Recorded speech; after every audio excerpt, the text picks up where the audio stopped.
गुरमुख प्यारे साचे नमाजे साध संगत जियो।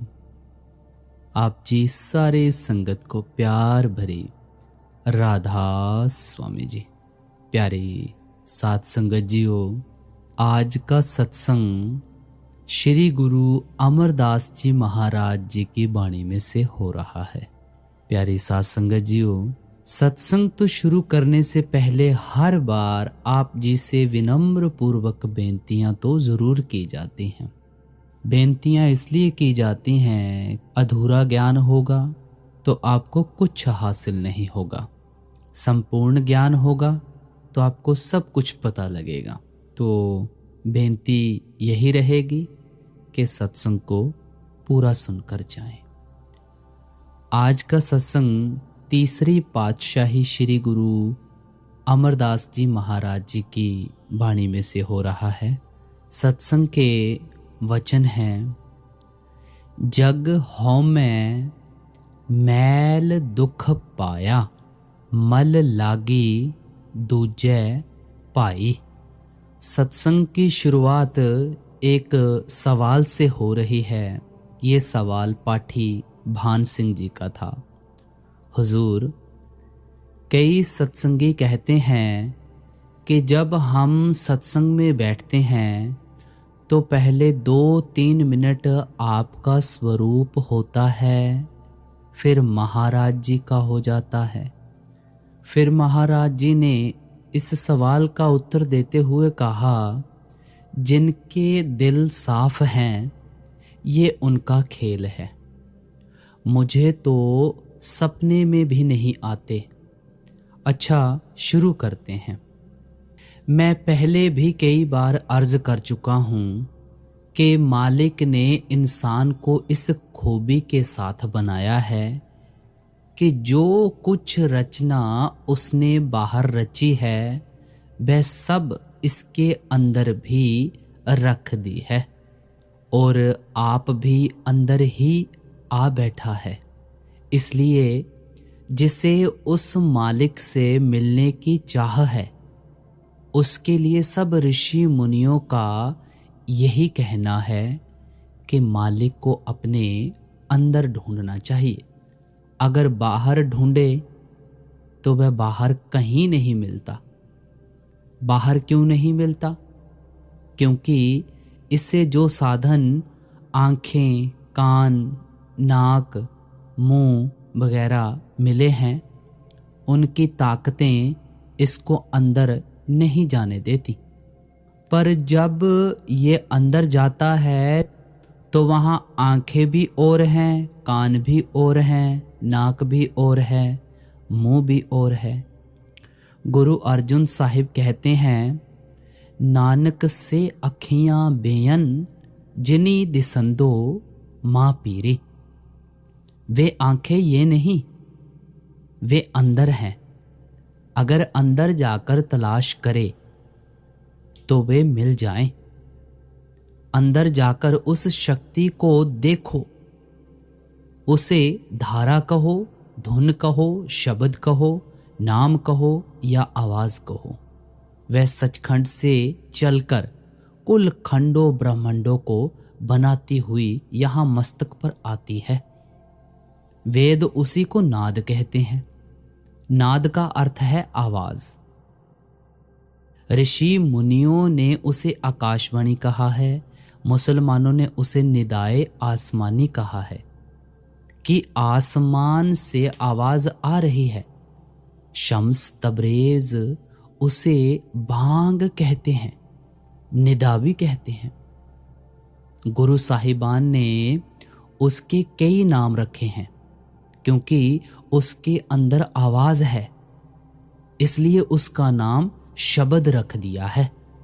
क्योंकि वह हमेशा कायम और स्थिर है, कभी बदलता नहीं, इसलिए उसे सच कहा है। जितनी भी ये रचना है ये बदलती रहती है, इसलिए गुरु साहिबान ने इसे कूड़ कहा है। गुरु नानक साहिब फरमाते हैं, कूड़ राजा, कूड़ प्रजा, कूड़ सब संसार। उस शक्ति के द्वारा कुल मालिक ने सारी सृष्टि की रचना की है, इसलिए उन्होंने उसका नाम हुक्म रख दिया। गुरु नानक साहिब कहते हैं, हुक्मी होवण आकार, हुक्म ना कहया जाई। हुक्मी होवण जिय, हुक्मी मिलै वड्याई। हुक्म ही से सब कुछ हुआ है। आप फिर कहते हैं, हुक्म अंदर सबको, बाहर हुक्म ना कोई। वह आप भी अमर है, इसलिए जो अपने आप को उसके साथ जोड़ता है वह भी अमर हो जाता है। इसलिए उसका नाम अमृत रखा गया है। जिस अमृत को पीकर हमें अमर होना है वह बाहर नहीं है, अंतर में जो धुन हो रही है वह अमृत है, क्योंकि वह मीठे से मीठा राग हमेशा चल रहा है, कभी बंद नहीं होता। उसे कीर्तन कहते हैं। बाहर का कीर्तन तो हम घंटे 2 घंटे करके छोड़ देंगे, पर जो अंदर का कीर्तन है वह हर समय हो रहा है। ये सब महिमा उसी नाम की है। नाम धर्म खंड से ज्ञान खंड, सर्म खंड, कर्म खंड, इसको पार करता हुआ सचखंड तक चला जाता है। मैं बाहर गया, वहां लोगों ने सवाल किया कि बाहर किसानों ने आपस में लड़कर कई सिर फोड़े हैं, लेकिन किसी को सचखंड और खंड ब्रह्मांड नजर नहीं आए। मैं तो ये कहता आया हूं कि ये संसार धर्म खंड है और आगे इससे सूक्ष्म ज्ञान खंड है, आगे उससे भी सूक्ष्म सर्म खंड और कर्म खंड है, तथा और आगे उससे भी सूक्ष्म सचखंड है। क्या ये लोक स्थूल या जड़ मंडल है? नहीं, ये इन आंखों के द्वारा नहीं देखा जा सकते, क्योंकि ये सब खंड ब्रह्मांड मन के पर्दे के पीछे हैं। पहले शरीर को स्थिर करो, मन को एकाग्र करो, फिर खंडों ब्रह्मांडों से होते हुए सचखंड चलो। अब जिन्होंने अपने ख्याल को अंदर ले जाकर उस आवाज के साथ जोड़ लिया वे अपने घर चले जाएंगे। इस रास्ते को नाम मार्ग कहते हैं। और जब तक मन बाहर दौड़ता है, जब तक हम 9 द्वारों को नहीं छोड़ते, हम मन के मार्ग पर हैं। मन ने हमें पकड़ रखा है। यदि 1-2 दिन मन के मार्ग से हटते भी हैं तो मन हमें फिर मना लेता है। यही हुजूर स्वामी जी महाराज कहते हैं, आगे पीछे बहु पछताओ, समय पड़े पर होवत चोरा। हमारे नाते रिश्ते, चोरियां, दुराचार आदि कौन करवाता है? मन। डाके कौन डलवाता है? मन। ईर्ष्या कौन करवाता है? मन। सारा संसार मन के अधीन है। ये दूसरा मार्ग मन का है, पहला मार्ग शब्द या नाम का मार्ग है। यानी नाम को पकड़कर सीधे अंदर जाना। दूसरा बाहर मन का दुनिया में प्रवृत्त होना मन मार्ग है। मन मार्ग में जो कुछ किया उसका फल भोगना पड़ा। जो पहले किया उसका फल अब भोग रहे हैं, और जो आगे करेंगे वह आगे भुगतेंगे। इस तरह हम फिर से जन्म मरण के दायरे में आ जाते हैं। जहां जन्म मरण है वहां दुख साथ ही है, चिंता और भ्रम साथ ही है।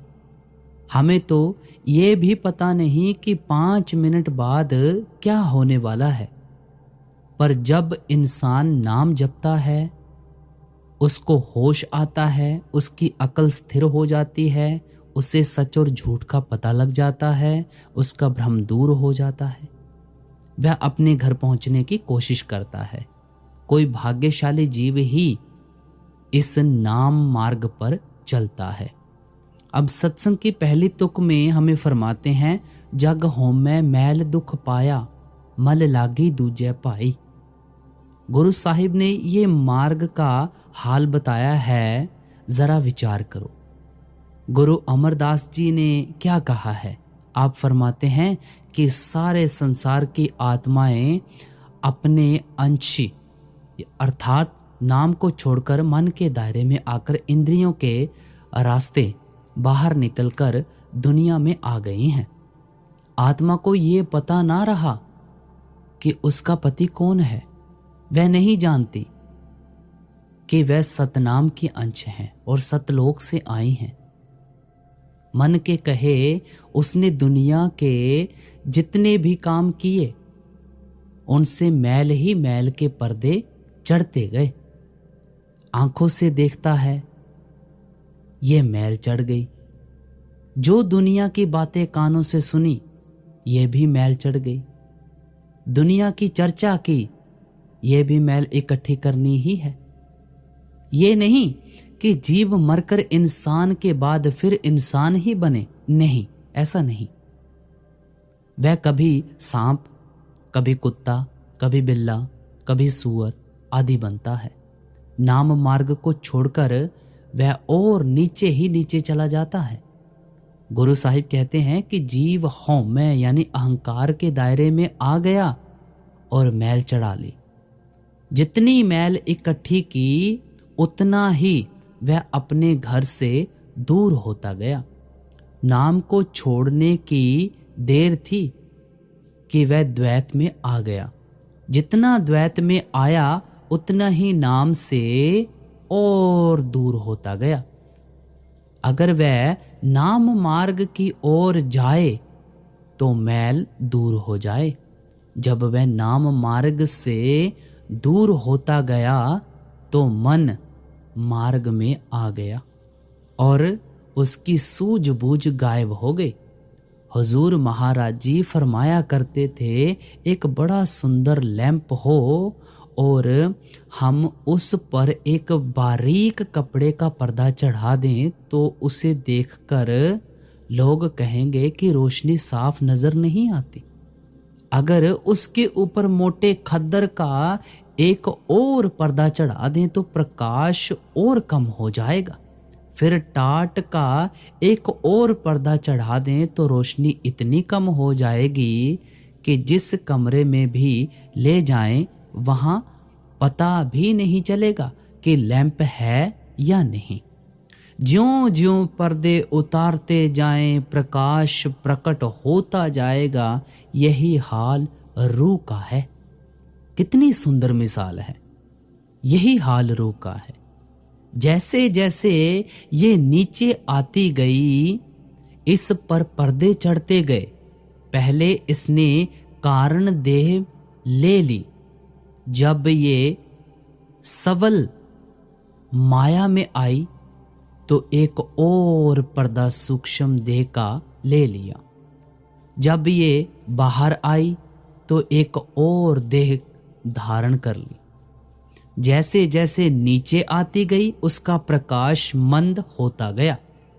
इसलिए अब संसार में जितने काम हम करते हैं वे इस तरह है जिस तरह कोई अंधा टटोल टटोल कर काम करता है।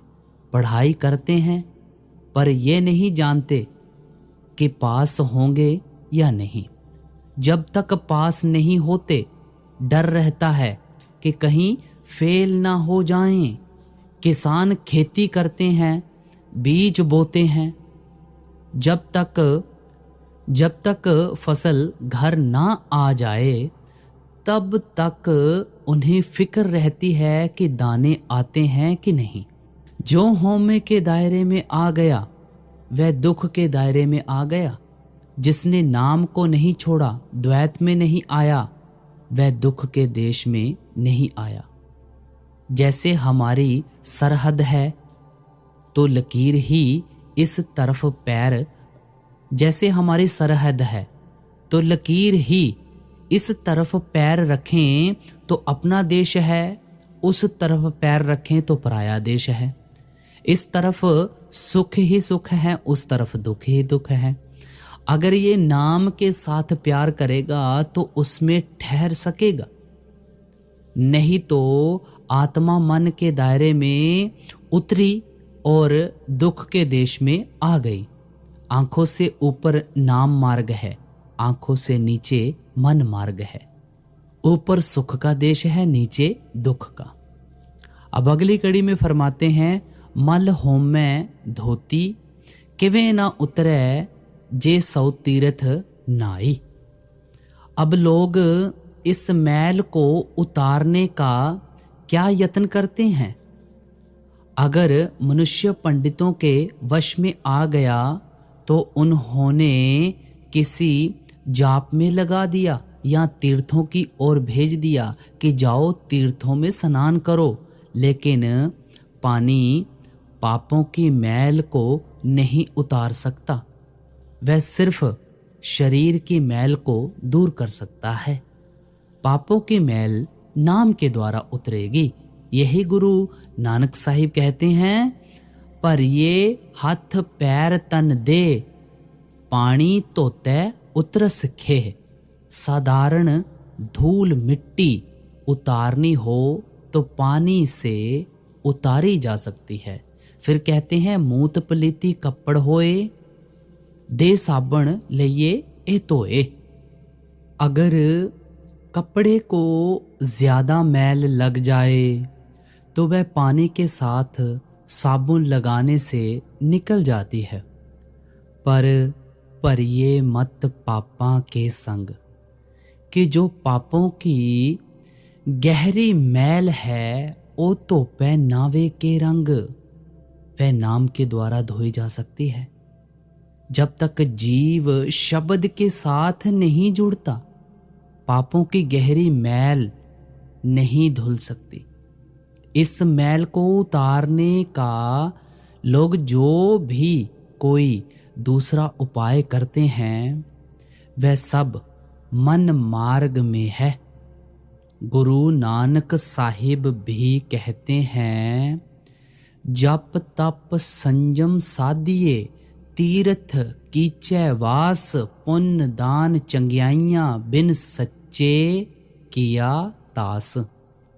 जप कर लो, तप कर लो, दान पुण्य कर लो, तीर्थ कर लो, संयम धारण कर लो, पर मैल नहीं जाएगी। और कितने भी अच्छे कर्म कर लो, ये मन की मैल नहीं उतर सकती जब तक आत्मा अंदर जाकर आवाज अथवा नाम की धुन को नहीं पकड़ती। मैल नहीं उतरती। वह कौन सा नाम है? गुरु अमरदास साहिब कहते हैं, नामे ही ते सब किछ होया बिन सतगुर नाम न जापे। वह नाम लफज नहीं है, वह एक ताकत है। सब ताकतें, सब शक्तियां उसमें से निकलती हैं। अब अगली कड़ी में फरमाते हैं, बहु विधि कर्म कमाव दे दूणी मल लागी आई। गुरु साहिब कहते हैं कि इन बाहरी उपायों से मैल उतरनी तो दूर रही और बढ़ती जाती है। अगर मनुष्य पाठ करता रहा तो भी ख्याल बाहर का बाहर ही रहा। अगर तीर्थों में गया तो भी मन बाहर का बाहर ही रहा। इस प्रकार ये जितने भी उपाय या नियम हैं, सब बाहर रखने वाले ही हैं। दान पुण्य किया, उसका फल भोगने के लिए फिर संसार में आना पड़ा। दान पुण्य बुरा नहीं, ये मन का साधन है, मगर इसमें मुक्ति नहीं है। सो गुरु साहिब कहते हैं कि इंसान जितना बाहर जाता है उतनी ज्यादा मैल इकट्ठी कर लेता है। जितना वह अंदर चढ़ता जाता है मैल उतरती जाती है। जब टखनों तक आया, यानी जब टखनों तक शरीर सुन्न हो गया तो थोड़ी मैल उतर गई। घुटनों तक आया, थोड़ी मैल और उतर गई। जब कंधों तक आया तो और अधिक मैल उतर गई। आंखों तक आया तो अंदर नाम के साथ जुड़ गया, सारी मैल उतर गई। अब अगली कड़ी में फरमाते हैं, पढ़िए मैल न उतरे, पूछो ज्ञान्या जाई। गुरु साहिब कहते हैं कि मेरे कथन को यूं ही स्वीकार ना करो, बल्कि जो लोग कहते हैं कि पढ़ने से पाप उतरते हैं, उनसे जाकर पूछो कि क्या तुम्हारी मैल उतरी, मुक्ति हुई। अनुभव यही बताते हैं कि पढ़ने में मुक्ति नहीं है। अगर पढ़ने से मुक्ति होती तो सबसे बड़ा पंडित रावण हुआ है। विचार करो, वह चारों वेदों का पंडित ही नहीं बल्कि व्याख्याकार भी था। क्या उसका मन उसके वश में था? यदि वश में होता तो क्या वह सीता को उठाकर ले जाता? मन ना तो पढ़ने से वश में आता है, ना तीर्थों में जाने से।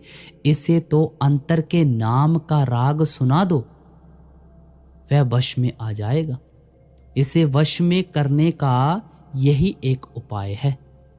अब अगली कड़ी में फरमाते हैं, मन मेरे गुर सरणी आवे ता निर्मल होई। सो गुरु साहिब उपाय बताते हैं कि मैल किस प्रकार उतरती है। आप कहते हैं कि भले लोगों अगर बड़े भाग्य से मनुष्य जन्म मिल गया है और इच्छा है मैल उतारने की, सुख के देश पहुंचने की, तो पूरे गुरु के पास जाओ। अगर अंदर जाना चाहते हो तो किसी वाकिफकार यानी जानकार के पास जाना पड़ेगा। दुनिया का कोई साधारण हुनर भी बगैर गुरु के नहीं आता। अगर डॉक्टर बनना चाहते हो तो डॉक्टरों के पास जाना पड़ेगा, उनकी संगति करनी पड़ेगी। अगर खेती करनी है तो किसानों की संगति करनी पड़ेगी। हल चलाना, खेती करनी सीखनी पड़ेगी। इसी प्रकार अगर नाम की जरूरत है तो पूरे गुरु की संगति करो और उनके आदेश पर चलो। अब अगली कड़ी में फरमाते हैं, मन मुख हरि हरि कर थके, मैल न सके तोए। कई लोगों ने जप पर जोर दे रखा है। कोई राम राम करता है, कोई अल्लाह अल्लाह करता है, अरे कोई कुछ पुकारता है और कोई कुछ। गुरु साहिब कहते हैं कि ये सब समय बर्बाद कर रहे हैं, बाहर ही बाहर बैठे हैं, भ्रमों में भूले हुए हैं। इस तरह मन की मैल नहीं उतरती। अगली कड़ी में फरमाते हैं, मन मैले भगति ना हो गई, नाम ना पाया जाई। मन का मजमून यानी विषय चल रहा है, अब उसकी और व्याख्या कर रहे हैं। गुरु साहिब कहते हैं कि जब तक मन मैला है तब तक परमात्मा का प्रेम किस तरह आ सकता है। ये दोनों चीजें एक ही स्थान पर नहीं समा सकती। या तो मालिक का प्यार है या दुनिया का प्यार है। दिल तो एक ही है। अगर परमात्मा का प्यार है तो दुनिया नहीं है, अगर दुनिया है तो परमात्मा का प्यार नहीं है। अगर दिल एक ही है और वह बाहर दुनिया में जाता है तो नाम कहाँ? पहले दिल को साफ करो। अगर दिल में दिन रात दुनिया का, बेटे बेटियों का ख्याल है तो नाम कहाँ आ सकता है? किसी को सवारी का प्यार है, किसी को हाट हवेली का। अगर इनका प्यार छोड़ दें तो इनके स्थान पर नाम का प्यार आ जाए। अब अगली कड़ी में फरमाते हैं, मन मुख मैले मैले मुए, जासनी पत गवाई। मन मुखों ने हौमे नहीं छोड़ा, और वे अपने अंदर दुनिया का प्यार रखकर मरे, दुनिया का ख्याल लेकर वापस दुनिया में आ गए। दुनिया के ख्याल में लीन इंसान मरकर जल्दी ही लौटकर यहाँ आ जाता है। उसी घर में ना जन्मा, पड़ोसियों के घर में आ गया, दूर नहीं जाता। गुरु साहिब कहते हैं कि जो दुनिया के प्यार में डूबे हैं उनकी कोई इज्जत नहीं, बेइज्जत होते रहते हैं। जब मृत्यु के बाद वे धर्मराय के दरबार में जाते हैं तो धर्मराय हिसाब मांगता है। इज्जत तो उसकी है जिसको हिसाब नहीं देना पड़ता। बेहिसाब वही है जो नाम की तरफ आ गया। जब जीव अंदर नाम के साथ जुड़ गया और धर्मराय के देश में ही ना रहा तो हिसाब कौन लेगा? धर्मराय का हिसाब खत्म हो गया। अब अगली कड़ी में फरमाते हैं, गुर प्रसादी मन वसै मल होमै जाए समाई। अगर ये किसी नाम के वाकिफकार की संगति करे, उससे उपदेश पाकर नाम के साथ जुड़ जाए तो मैल उतर जाएगी। बाहर ख्याल फैलाना मैल इकट्ठी करना है, अंदर ख्याल लगाना मैल उतारना है। बाहर जितना भी दौड़ेगा मैल ही मैल है। अब अगली कड़ी में फरमाते हैं, जियो अंधेरे दीपक बालिए तियो गुर ज्ञान अज्ञान तजाई। अंधेरे मकान में दिया जला दो, फौरन प्रकाश हो जाएगा। इसी प्रकार 9 द्वारों में अंधेरा है, नाम का दीपक जला लो, अंतर में प्रकाश हो जाएगा। गुरु नानक साहिब भी कहते हैं, ज्ञान ध्यान धुन जानिए अकथ कहावे सोए, कि जो उस धुन को पकड़ता है वही ज्ञानी है। बाकी बाहर जितने पंडित और ज्ञानी हैं असल में वे अज्ञानी हैं, अनजान हैं।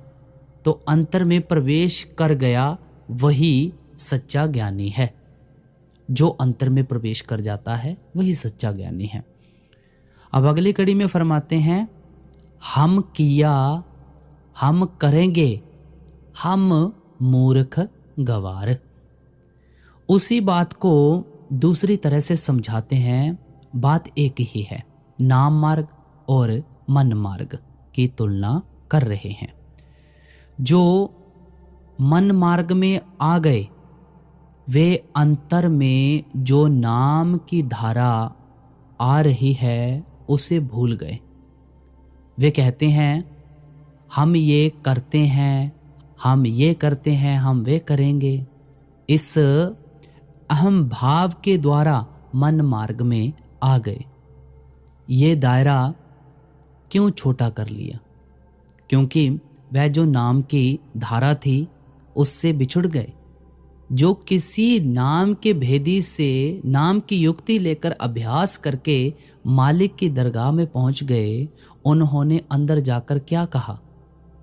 एक ओंकार सतनाम करता पुरख। वह किसके जरिए प्राप्त होता है? उस नाम की धारा के जरिए। जिन्होंने उस धारा अथवा शब्द के साथ संबंध जोड़ लिया, उनका कथन है कि वह धारा आत्मा को ताकत देती है और आत्मा मन को ताकत देती है। उनका आपा भाव दूर हो गया, वे बड़े दायरे में चले गए, वे दुख से निकलकर सुख में चले गए। जिन्होंने शब्द की इस धारा को नहीं पकड़ा वे मन के दायरे में ही बैठे हुए हैं। जो मन के मार्ग पर चले गए वे गवार हैं, मूर्ख हैं, उनको सूझबूझ नहीं। अब अगली कड़ी में फरमाते हैं, करने वाला विसारिया दूजे भाई प्यार। जो कर्णहार करतार है, जिसका वह बंदा है, उसे वह जीव भूला हुआ है। इसे ये पता नहीं कि इसकी हर करतूत को वह देख रहा है। जिस प्रकार घोड़े के गले में रस्सी डालकर उसे एक बड़ी हवेली में छोड़ दें तो वह समझता है कि उसे कोई नहीं पकड़ सकता, पर उसे ये पता नहीं कि उसका मालिक भी है। वह जब चाहेगा रस्सी खींच लेगा। इसी प्रकार जीव भी भूल ही भूल में है, भूल में फंसा हुआ है। जब इसे नाम का पता लगेगा तो कहेगा कि जो कुछ है नाम ही नाम है। तभी यह बंधनों से छूटेगा, आजाद हो सकेगा। गुरु साहिब कहते हैं कि यहाँ पर द्वैत के प्यार में फंसकर जिसके साथ इसे संबंध जोड़ना है उसके साथ संबंध तोड़ बैठा है, बड़ी गलती कर बैठा है। अब अगली कड़ी में फरमाते हैं, माया जेवड़ दुख नहीं सब भव थके संसार। माया के बराबर दुख और कोई नहीं। जो नाम को छोड़कर माया में आ गया वह एकता को छोड़कर द्वैत में आ गया, भ्रम में आ गया, चिंता में आ गया। चिंता में दुख है। जिसका संबंध नाम से टूट गया वह माया के देश में आ गया। उसने अपनी पूरी उम्र दुख में ही बिता दी और उसने इस देश में जो कर्म किए उनके फलस्वरूप मरने के बाद उसे धर्मराय के सामने पेश होना पड़ेगा। ये दुख है जो उसने दी, वह और दुख है। नरकों में चला गया और ज्यादा दुख। सो जीव ज्यों ज्यों नाम मार्ग से पीछे हटता है दुख ही दुख पाता है। जिस प्रकार लड़ाई झगड़ा किया, जब तक गांव में है चिंता नहीं, अगर पुलिस आ गई तो दुख होता है, अगर जज के सामने पेश होना पड़ा तो दुख होता है, अगर जेल की कोठरी में डाल दिया तो और दुख हुआ, अगर जेल की लंबी सजा हुई तो और भी दुख हुआ। जब जेल भोग कर घर आया तो घर वाले कहते हैं कि जेल से आया है, यह भी दुख ही है। अब अगली घड़ी में फरमाते हैं, गुरमति सुख पाइए सच नाम और तार। अगर सुख प्राप्त करना है तो नाम के साथ जुड़ो, दिल में से दुनिया का प्यार निकाल दो, नाम का प्यार पैदा करो। ज्यों ज्यों दुनिया का प्यार छोड़ोगे त्यों त्यों नाम का प्यार आता जाएगा। मनुष्य जन्म पाकर अगर कोई फायदे वाला काम करना है तो नाम की कमाई करो। अगर मनुष्य जन्म मिलने पर भी नाम की कमाई नहीं की तो बड़ी गलती की। अब अगली कड़ी में फरमाते हैं, जिसनो मिले सो मिले हाउ तिस बलिहारै जाऊं। शब्द के अंत में गुरु साहिब फिर वही उपदेश देते हैं कि अगर कोई ये चाहे कि मन मार्ग में से निकलकर अपने आप नाम मार्ग में आ जाएं तो ये संभव नहीं, बल्कि जब तक मालिक को ये मंजूर नहीं कि वह मन मार्ग से निकलकर नाम मार्ग की ओर आए तब तक नहीं आ सकता। जिसे मालिक इस तरफ लाना चाहता है उसकी चाबी घुमाता है, उसके अंदर जिज्ञासा पैदा होती है। धीरे धीरे वह गुरु को तलाश करने लगता है और खोज करते करते संतों की शरण में आ जाता है। वह गुरु की हिदायत पर चलने लगता है। वह धीरे धीरे अभ्यास करता हुआ मालिक की गोद में चला जाएगा। लेकिन अगर मालिक को मंजूर नहीं तो वह फिर उल्टा ख्याल ले लेगा। गुरु अमरदास जी कहते हैं कि जिसकी चाबी उस मालिक ने घुमा दी और जिसने कमाई की वह बहादुर है, उसका दुनिया में आना मुबारक है। अब अगली कड़ी में फरमाते हैं, ऐ मन भक्ति रत्या सच बाणी निज थाओ। जब ये किसी गुरु से हिदायत लेकर नाम मार्ग की ओर अपना ध्यान लगाएगा, ये आंतरिक वाणी से जुड़ जाएगा, अपने घर पहुंच जाएगा। जो नाम के साथ अपना ख्याल जोड़ते हैं उनकी हालत क्या है? गुरु साहिब कहते हैं कि उनका मन नाम के रंग में रंग जाता है। बाकी जिनकी जीवा दुनिया की बातें करके दुनिया के रंग में रंगी हुई है, लेकिन जिन्होंने अंतर में नाम का स्वाद ले लिया वे जानते हैं कि वह स्वाद पक्का और सच्चा है। उसके मुकाबले में और अब स्वाद कच्चे और फीके हैं। फरीद साहिब कहते हैं, फरीदा शक्कर खंड निवात गुड़ मक्खियों मांझा दुध सब्बे वसत मिठियां रब ना पूजन दुध। फिर अगली कड़ी में फरमाते हैं, मन रते जीवा रति हर गुण सच्चे गाओ। जो नाम का स्वाद लेते हैं, जिनके कान उस राग को सुनते हैं, जिनकी स्वाद लेने वाली ताकत नाम का रस लेती है, वे दिन रात हरि के गुण गाते हैं। हरि का गुण क्या है? दिन रात निरंतर जो धुन हो रही है वही हरि का गुण है। जो उसको सुनता है वह मालिक के साथ बातचीत करता है। जो बाहर महात्मा की वाणी को पढ़ते हैं वे उस आंतरिक वाणी की नकल उतारते हैं। वे बाहर की वाणी असल नहीं है। जो स्वाद असल में है वह नकल में नहीं।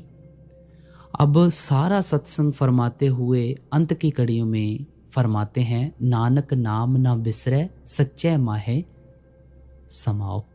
श्री गुरु अमरदास जी कहते हैं कि ऐ मालिक मुझ पर कृपा कर कि मेरा ध्यान उस रात उस नाम के साथ लगा रहे। बाकी जितना संसार है वह मालिक के गुण नहीं गाता, दुनिया के गुण गाता है। हमने सभी ने एक ही बेनती मालिक के साथ करनी है कि मालिक अपनी चरण शरण बख्श, ताकि तेरा नाम का सुमिरन कर सकें, तेरे साथ जल्दी से जल्दी मिल सकें। तो बाबा जी की तरफ से आप जी को बहुत बहुत प्यार और आशीर्वाद। सभी को राधा स्वामी जी।